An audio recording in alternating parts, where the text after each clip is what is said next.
இளநரை, முடி உதிர்தல், அடர்த்தி இல்லாமல் இருக்கிறவங்க இந்த மாதிரி எண்ணெய் யூஸ் பண்ணி பாருங்கள், நல்ல ரிசல்ட் கிடைக்கும். அதுக்கு தேவையான பொருள்லாம் நம்ம கார்டனில் எடுத்துட்டேன். செக்கில் ஆடினா தேங்காய் எண்ணெய் ஃபஸ்ட்டு 6 லிட்டர் எடுத்துக்கோங்க. கொத்த செம்பருத்தி, மருதாணி, கருவேப்பிலை, செம்பருத்தி பூ, அப்புறம் கருஞ்சீரகம், இது மளிகை கடையில் கிடைக்கும். வெந்தயத்தையும் கருஞ்சீரகத்தையும் எண்ணெய் இல்லாமல் நம்ம அரைச்சி எடுத்துக்கலாம். இப்போ செக்கில் ஆட்டினா தேங்காய் எண்ணெய் 6 லிட்டர் அடிக்கனமான பாத்திரத்தில் இப்போ நம்ம ஊற்றிக்கலாம்.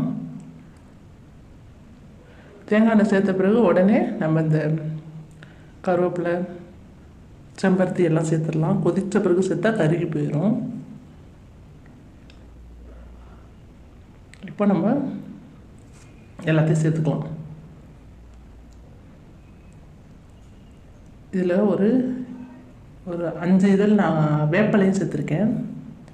அது எதுக்குன்னா அந்த பேன் இருக்கவங்களுக்கு நல்ல ரிசல்ட் கொடுக்கும். சேர்த்தாச்சு.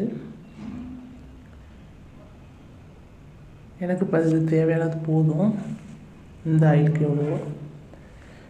இப்போ நம்ம கரிஞ்சீரகமும் வெந்தயத்தையும் அரைச்சிருக்கோம் இல்லையா, அதையும் சேர்த்துக்கலாம். நல்ல மீடியமாக வச்சு ஒரு 20 நிமிஷம் நல்லா கொதிக்கட்டும். கலர் சேஞ்ச் ஆயிரும். இலையோட கலரில் செஞ்சானா ரெடி ஆயிடுச்சுன்னு அர்த்தம். நல்லா மாறிடுச்சு. இப்போ ரெடி ஆயிடுச்சு. ஆஃப் பண்ணிக்கலாம். ஆஃப் பண்ணி 3 ஹவர்ஸ் அப்படியே விட்டுருங்க. அப்புறமா நம்ம தேவைக்கப்போ ஸ்டோர் பண்ணிக்கலாம். நல்ல ரிசல்ட் கொடுக்கும். Thank you friends.